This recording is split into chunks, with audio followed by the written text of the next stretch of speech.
The petition arrived at 400 station time, which meant nobody important was awake to receive it. That job fell to me.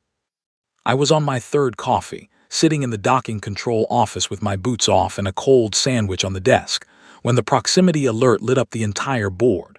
Not one ship, not two. 14 vessels dropped out of transit within the same 60-second window, which was either an invasion or a statement. The formation told me everything. They were flying in a spiral pattern, each ship slightly behind and above the one ahead, like a coiled ribbon of light. No species flies that way, unless they want to look harmless and impressive at the same time. I put my boots back on.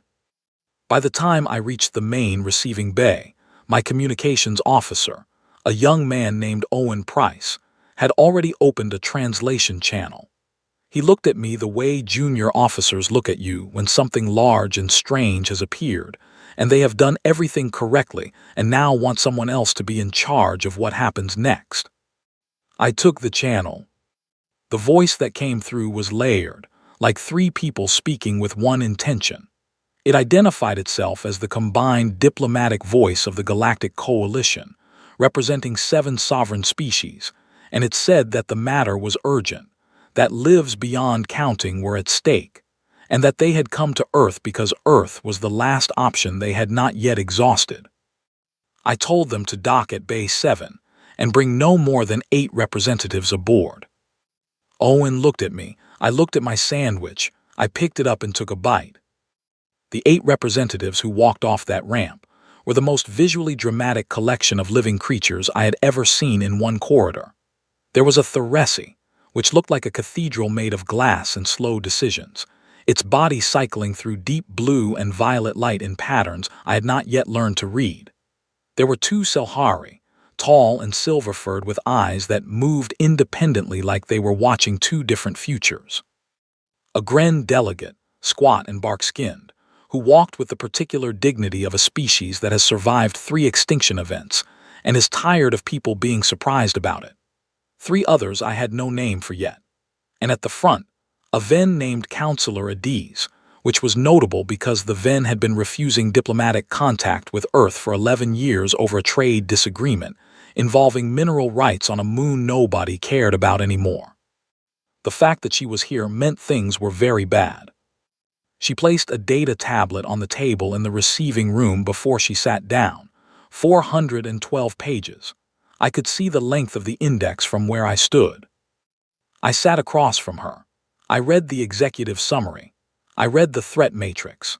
I read the projected loss figures, which were presented in both Venn numerical notation and standard human format, probably because someone on their team understood that humans respond differently to numbers they can immediately picture. 43 inhabited systems. 9 species with confirmed population losses above 60%. 3 species with no confirmed survivors from their home worlds. The Volcae hegemony, expanding along the outer arm of the galaxy in a pattern that looked, on the star map, less like conquest and more like digestion. I flipped to the military assessment section. The Coalition had tried. 7 combined fleets over 4 engagements. The Volcae did not have better weapons, exactly. They had a better understanding of cost.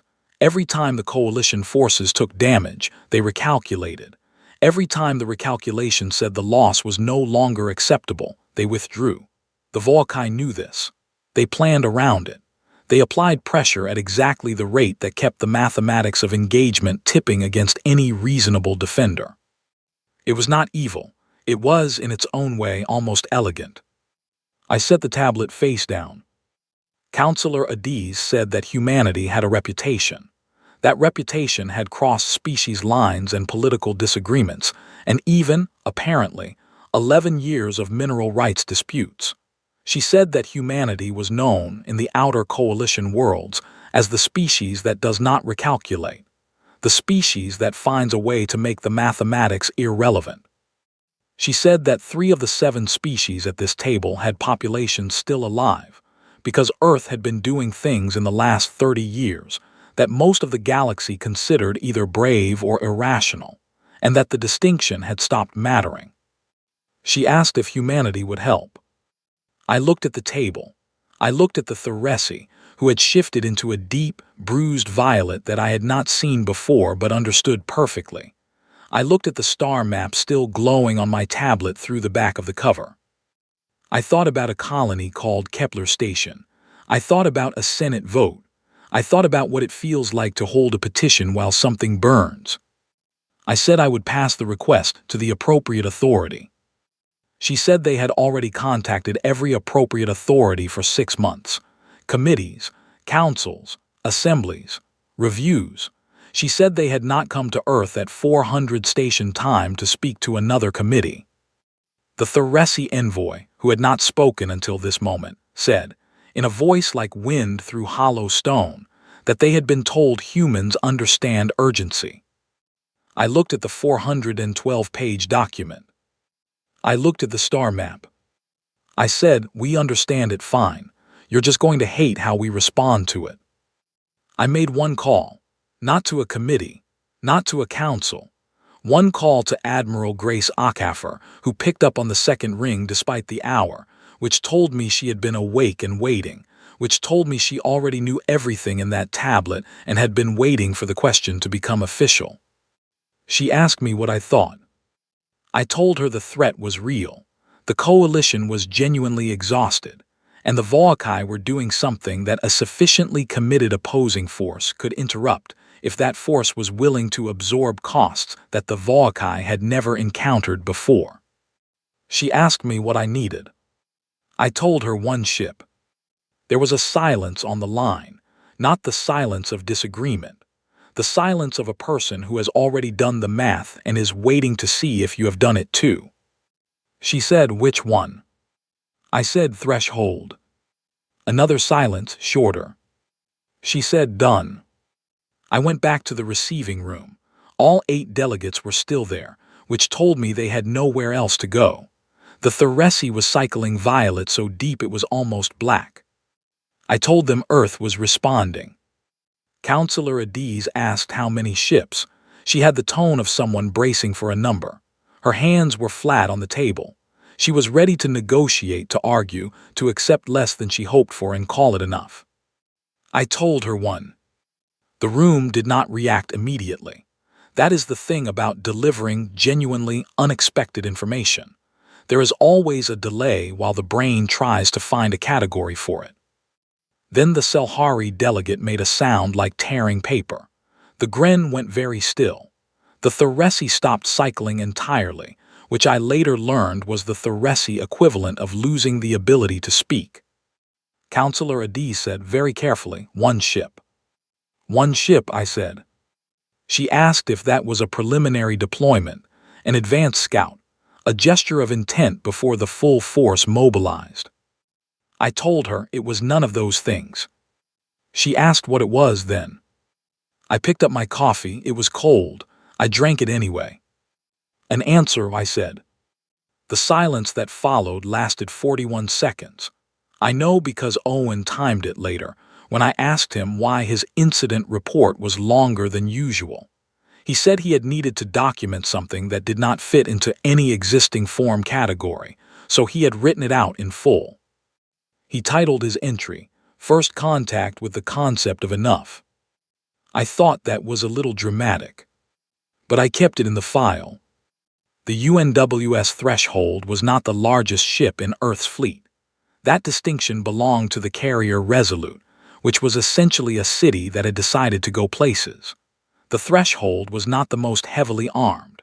That was the Meridian, which had weapons systems that required a separate moral review board before every deployment, which I always thought said something interesting about the people who built it.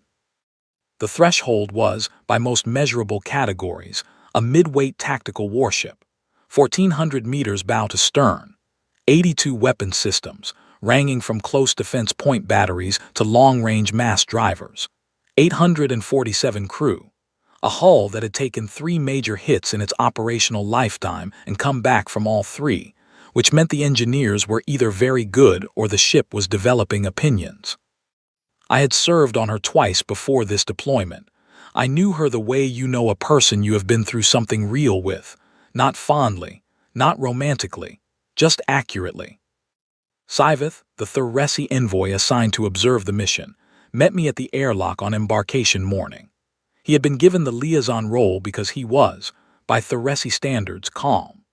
I had been told this by 3 separate coalition officials, all of whom used the word calm with the specific emphasis that suggested they were describing someone who had survived things that made calm a deliberate practice rather than a natural state.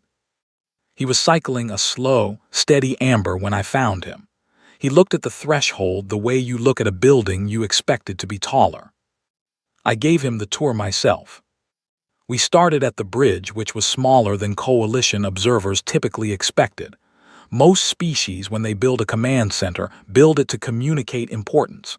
High ceilings, central platforms, sight lines that say, this is where decisions are made and decisions are large.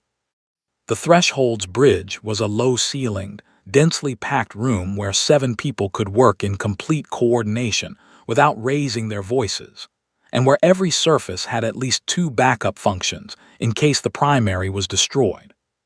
Siveth asked if this was typical for human warships. I told him it was standard. He asked where the command throne was. I showed him my chair.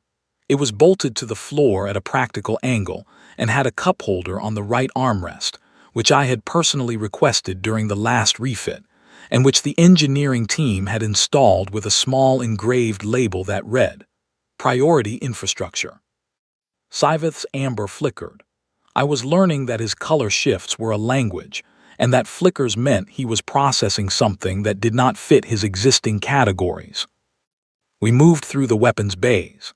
I showed him the mass driver assembly, which runs the full dorsal spine of the ship and takes 4 crew to operate at full efficiency, or 2 in an emergency, or 1 in the kind of emergency where you have already stopped thinking about efficiency. I showed him the close defense network, which is automated but supervised, because nothing on a human warship runs without a human in the loop somewhere who is empowered to change the decision if the situation changes. He asked about the tactical intelligence system, which computer ran combat decisions. I told him there was no tactical intelligence system. He stopped walking. I kept walking, he caught up. He said that every major fleet he had observed used automated decision architecture for combat operations, that the speeds involved made human reaction times inadequate, that this was considered a solved problem in coalition doctrine. I told him we had looked at automated decision architecture, that we had run the trials, that the systems were fast and accurate and very good at winning the fight they had been programmed to expect, and that the moment the fight became something the system had not been programmed for, it either froze or made a choice that was technically correct and practically catastrophic. He asked what we did instead. I showed him Chief Warrant Officer Addisa Mensa, who was at that moment lying on his back under a power conduit junction in Corridor 7, with his left hand inside an electrical panel, and his right hand holding a nutrient bar he was eating between tasks. He was whistling something tuneless and slightly off-key.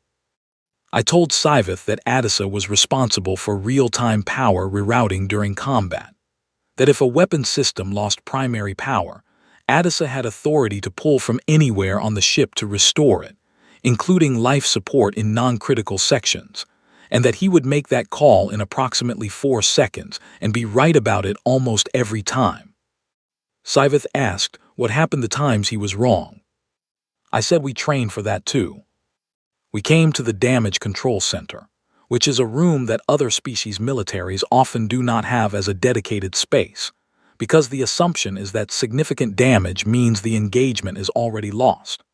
The threshold had an entire deck given over to the question of what you do after you have been hit badly, staffed by 41 specialists whose only job was to keep the ship alive after the moment when most tactical calculations said it should have stopped being alive. Siveth stood in the doorway of that room for a long time. He asked how often the crew drilled for catastrophic damage scenarios. I told him 3 times a week for every crew member in a damage-adjacent role. He asked if that was frightening, to practice failure that consistently. I watched Lieutenant Priya Halford across the room, talking through a simulated hull breach scenario with two junior crew members, pointing at a diagram, laughing at something one of them said while continuing to point at the diagram with the other hand. I told him we found it clarifying. His amber went a shade deeper, not violet, something between the two, a color I did not have a word for. He asked one more question before we finished the tour, and he asked it carefully, like a person who is not sure they want the answer. He said the threshold moved like it expected to be hit, not like it was trying to avoid damage, like it had already accepted that damage was part of the plan. I said that was accurate. He said, and that doesn't frighten you. I looked back down the corridor. Addisa had come out from under the panel. He was standing now, finishing his nutrient bar, talking to a younger crew member about something that was making the younger crew member look like he was trying to memorize every word. Addisa caught my eye across the corridor and gave me a nod that meant nothing official and everything practical. We find it clarifying, I said. Siveth was quiet for the rest of the tour. When we reached the observation deck that evening, he stood at the port window and looked at the stars for a long time. The coalition escort ships were visible at our flanks, 6 vessels that were each larger than the threshold by a meaningful margin. Their formations were clean and precise and communicated, in the language of military posture, that they were serious and prepared. They were also, I knew, already half-hopping. They would not have to do anything. I did not say this to Siveth. He was already processing enough.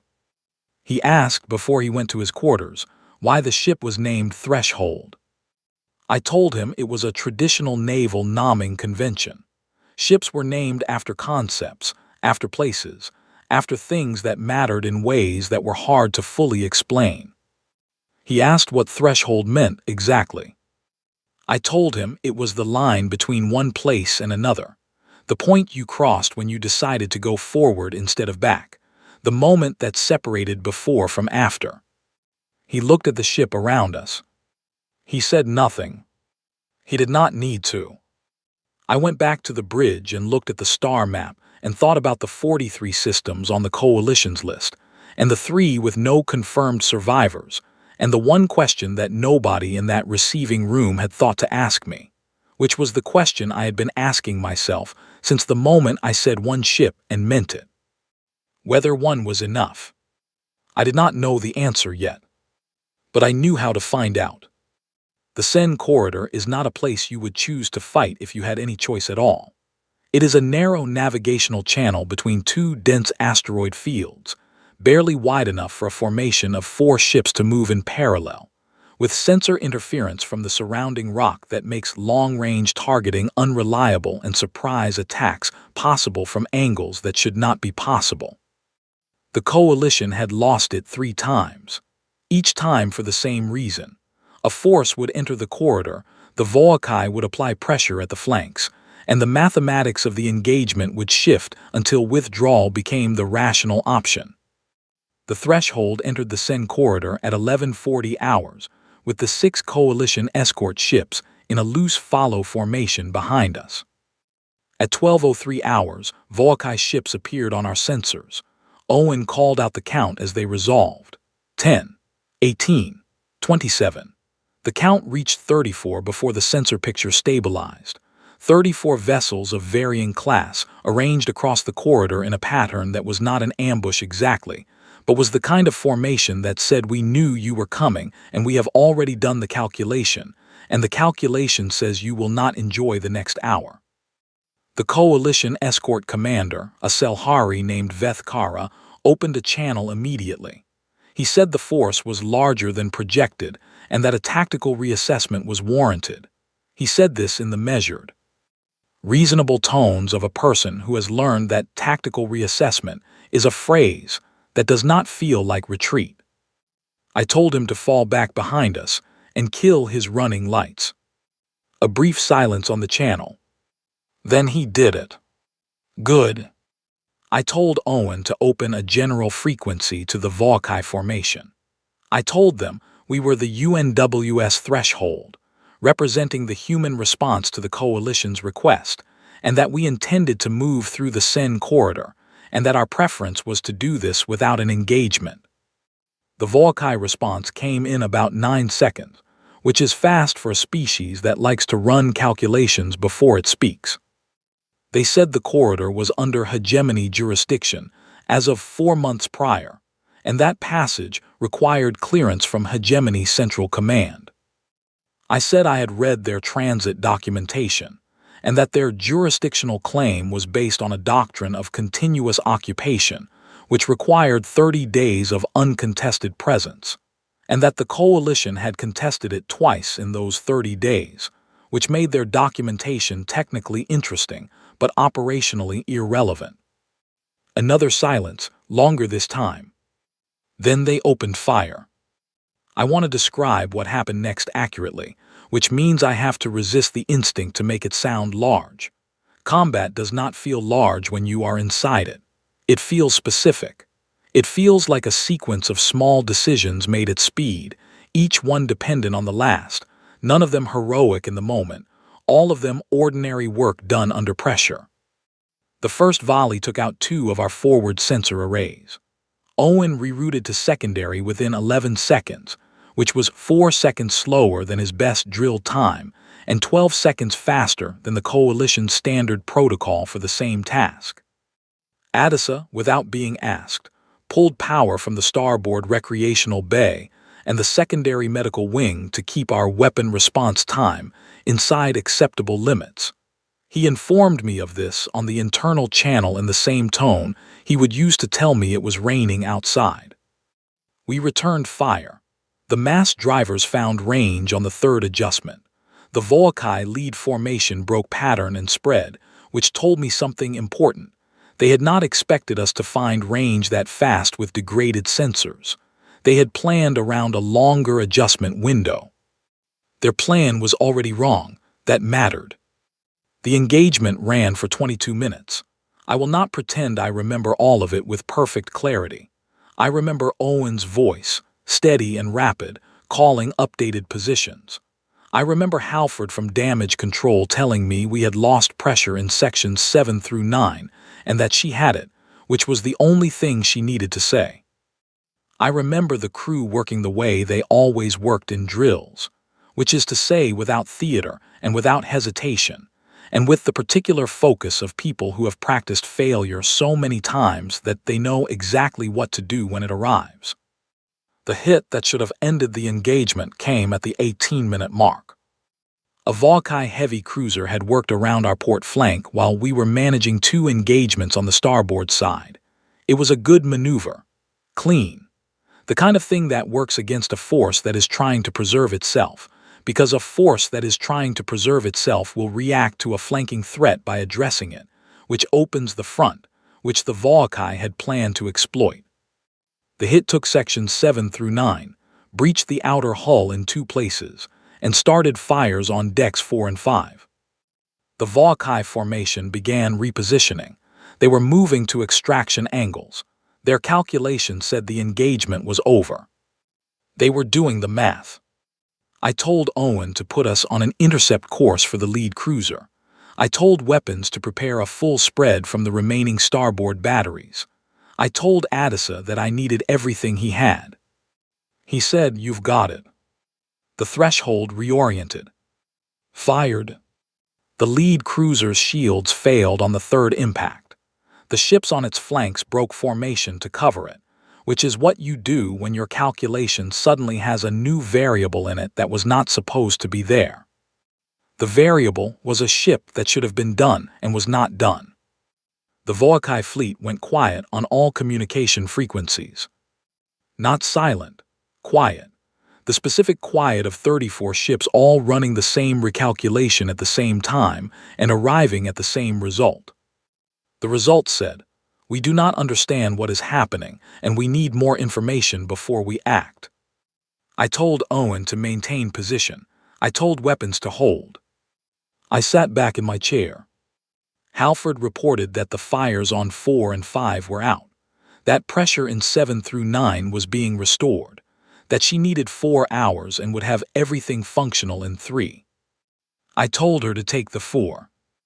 Siveth had been on the observation deck for the entire engagement. He came to the bridge afterward. He stood at the edge of the room and looked at the screens and at the crew, who were already doing the recovery work with the same energy they had done the combat work. Not wound down, just redirected. He asked how many people we had lost. I told him 11. His color cycled to violet. He said, "You're not grieving." I looked at the screen. I looked at the Volkai fleet holding position in the corridor, 34 ships uncertain for the first time, possibly, in their operational history. "Yes, I am," I said. My voice did not change. He went back to the observation deck. I stayed on the bridge and did not look away from the screen for a long time. Owen, to his credit, said nothing. He understood that some silences are not empty. The Volkai envoy ship arrived at our position 14 hours after the corridor engagement. It was small, which was deliberate. A small ship with no weapons powered says, "I am here to understand, not to continue." It was the kind of signal that required, on their end, a significant recalculation of position, which meant someone in their command structure had enough authority to make that call and enough intelligence to know it was the right one. I gave them docking clearance. Siveth wanted to be present for the meeting. I told him he could observe from the adjacent room with a live feed but not be in the corridor itself. He asked why. I told him that the Volkai had come to speak to the thing that had confused them, and introducing a coalition representative immediately would give them something to calculate that was not us, and I wanted all of their attention to stay on us for as long as possible. He agreed. His color was a careful, considered amber. The Volkai commander who came off that ship was not what I expected, which is a thought I recognize as provincial the moment I have it. I had visual references for the Volkai. I had tactical assessments. I had the cold shape of what they had done to 43 systems. Expecting any single representative of a species to look like the sum of those things is the kind of error that costs you information you needed. What I saw was a figure that moved with the particular economy of something that has never in its life done anything unnecessary. Not tall by human standards. Dark and dense looking, like material that had been compressed over a long time into a form that was exactly as large as it needed to be and no larger. Eyes that were positioned to give a broader field of view than forward-facing eyes allow, which means they had evolved in an environment where threats came from multiple directions simultaneously. The posture was not aggressive. It was simply complete. Every part of the body exactly where it was supposed to be, doing exactly what it was supposed to do. There were 2 aides with the commander. They positioned themselves slightly behind and to the sides, not for protection, I thought, but for information gathering. The Volkai liked to know everything happening at the edges of a situation. The commander's name, translated, was a designation that meant something between 8th Operational Authority and Continuous Evaluation Engine, which said something about how the Volkai thought about leadership.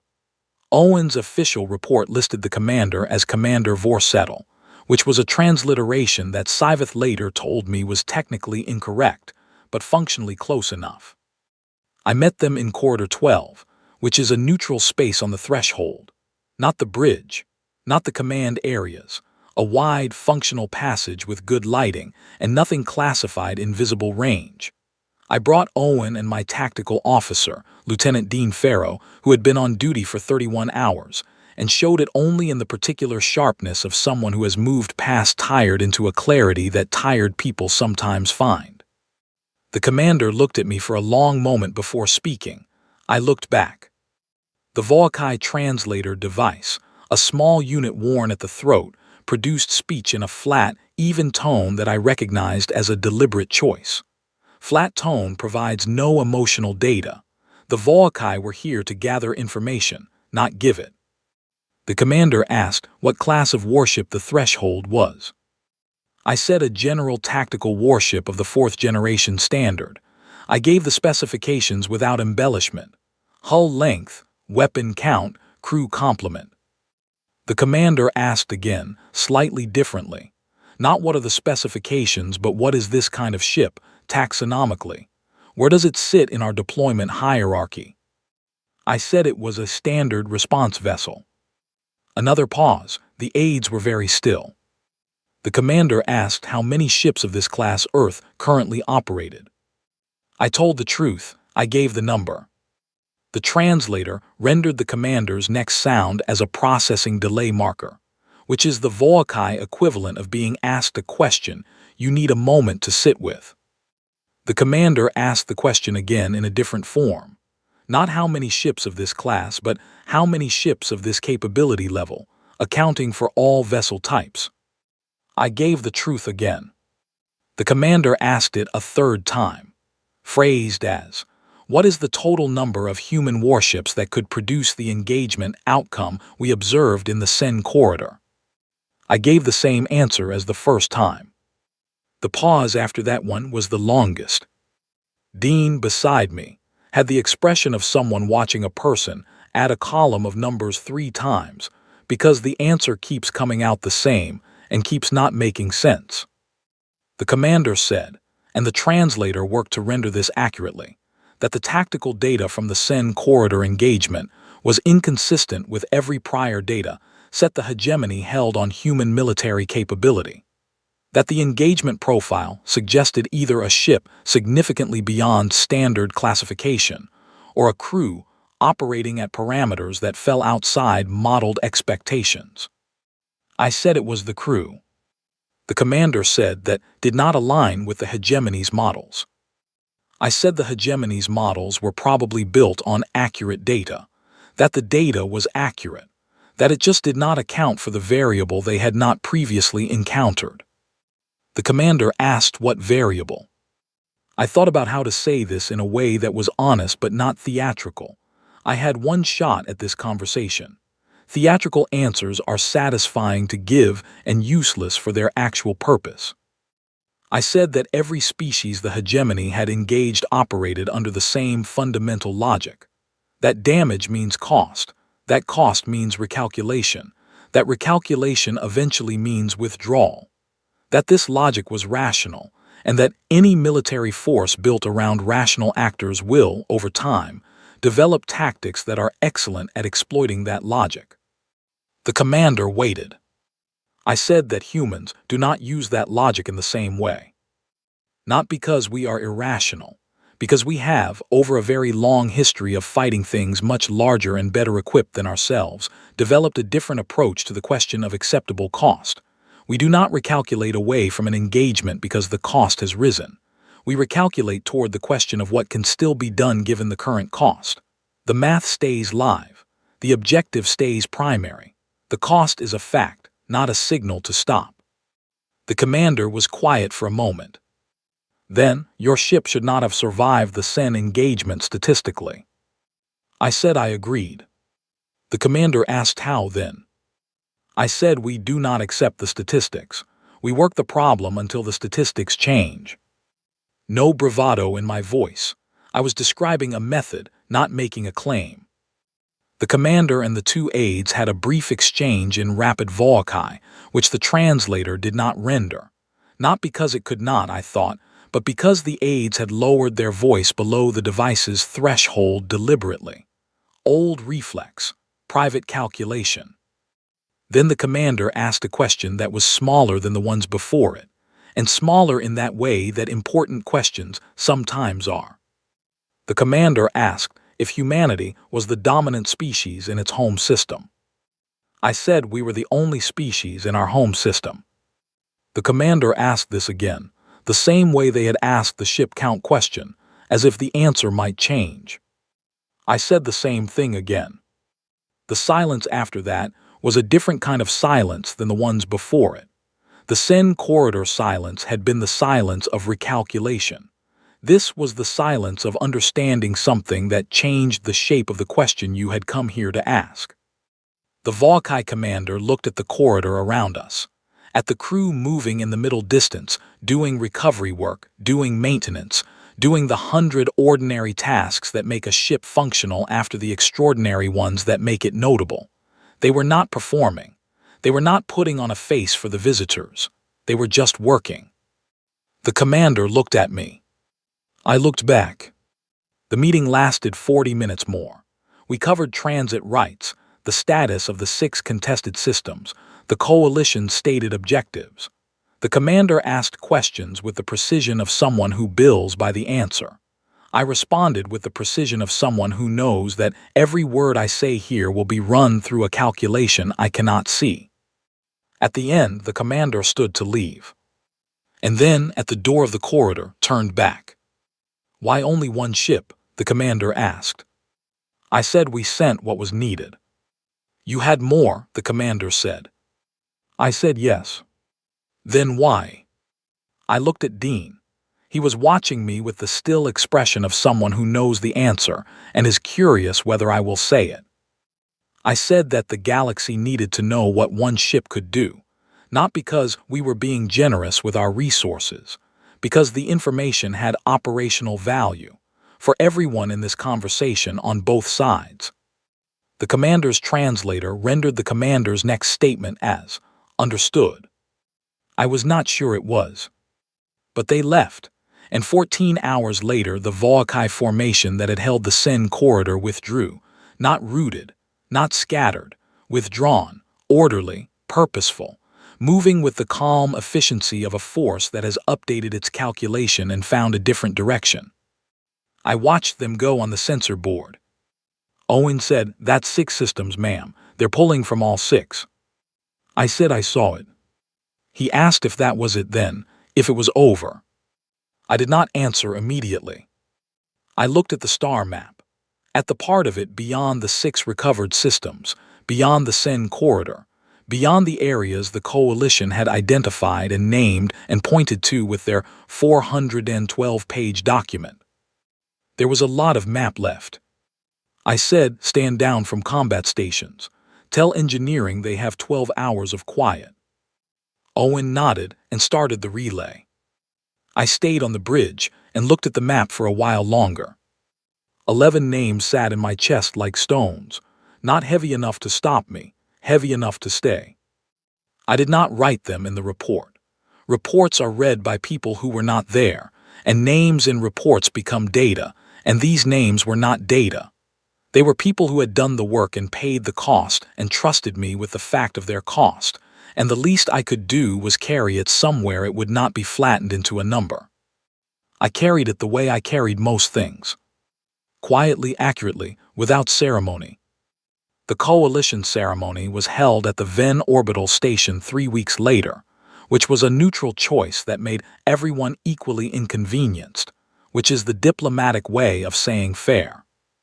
The main hall was large enough to fit the formal delegations of all 7 coalition species, plus their support staff, plus the observation gallery, where lower-ranked officials and journalists and historians stood in the back and watched the front of the room carefully.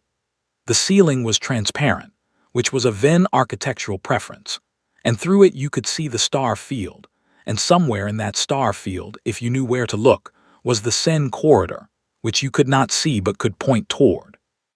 I knew where to look. I stood in the front row in my dress uniform, which I had not worn since a memorial 2 years prior, and which fit well enough to pass inspection and badly enough to remind me it had been 2 years since a memorial. Owen was 2 steps behind me. Dean was beside him. Councillor Adiz gave a speech. She spoke about the turning of a tide, about the difference between hope and certainty, about what it means to a people to learn that someone else will stand in a corridor and not move.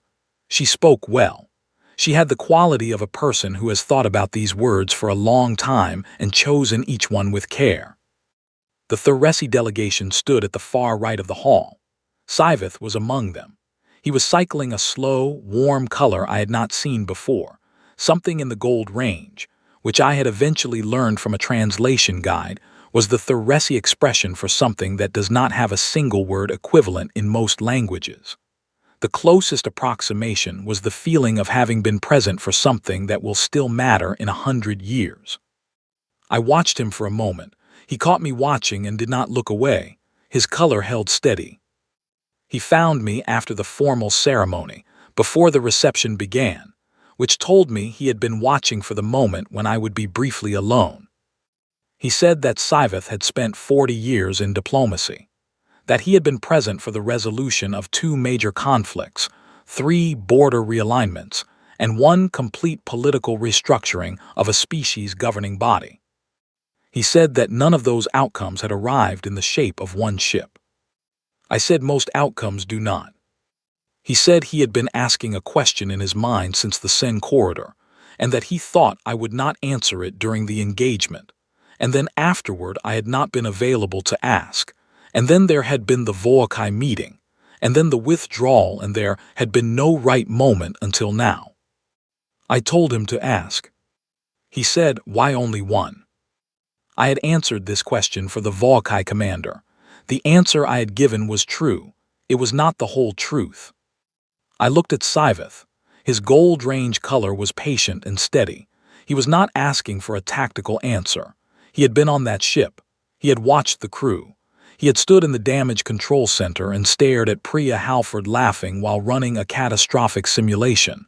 He knew the tactical answer was real but not complete. I said that Earth has done the math on what a full deployment looks like, not just for the enemy, for ourselves, for the coalition, for the shape of the relationship between humanity and the rest of the galaxy after the moment that the shooting stops. A full deployment wins a specific problem and creates a different one. It answers the question of the Voakai and raises the question of Earth.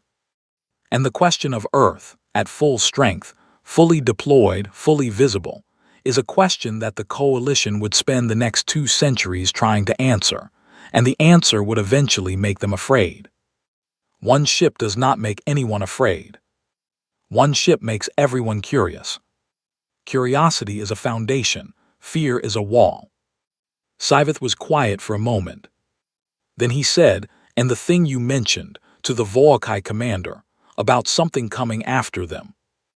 I had not known he had access to that conversation. Someone in his team had been thorough. I said it was not a specific intelligence assessment. It was a pattern observation. The galaxy is large, and the Voakai are not the first species to move in the way they moved. Something always comes after. Not the same enemy. Not the same shape of threat. Just the ongoing reality that nothing stays stable indefinitely, and that the ability to respond to instability is worth more than the temporary comfort of believing the current peace is final. He asked if I was afraid of what was coming. I looked at the ceiling, at the star field beyond it, at the corridor I could point toward but not see. 11 names. 1 ship. A log entry that said routine. I'm prepared for it, I said. That's better. The reception began. Someone pressed a glass of something into my hand. Music started, something with strings, pleasantly unobtrusive. The 7 species moved around the room doing the careful social mathematics of diplomatic events, making the connections that mattered and gracefully avoiding the ones that did not. Dean found me near the far wall. He was holding a small plate of food and eating with the focused efficiency of someone who had not had a real meal in longer than he should have. He said, "You know they're going to ask us for more." I said I knew. He said, "And the answer is going to be the same." I said probably. He ate for a moment. Then he said, "Think one's still enough." I thought about the star map, about the part beyond the 6 recovered systems, about the very specific silence of 34 Voakai ships all running the same calculation and arriving at a conclusion they had not been prepared for. About what happens to a calculation when you put a variable in it that the calculation was not built to handle. "Let's find out," I said. Dean nodded, ate another bite. Siveth, across the room, had found Counselor at ease. They were talking with the ease of 2 people who have known each other a long time and had been separately afraid and were now, for the moment, not. His color was still gold. The threshold was docked outside the station. I had checked the visual feed before coming in. She looked the same as she always did. Dark hull, no ceremony in her shape, no announcement. She did not need to announce anything. She had already said what she came to say. Owen sent me a message on my personal unit during the reception. It was brief. He said the dockmaster had filed the departure log for our next assignment, and that he thought I might want to see the mission classification that Admiral Akaffer's office had entered. I pulled up the log entry. Departure notation, UNWS threshold, assignment code, navigation clearance, crew manifest. Mission classification, routine. I put my unit away. Somewhere across the room, Dean laughed at something. Owen, who had just arrived at the reception, was already looking for the food table. The music with strings continued, pleasantly unobtrusive. I finished my drink. We had work to do.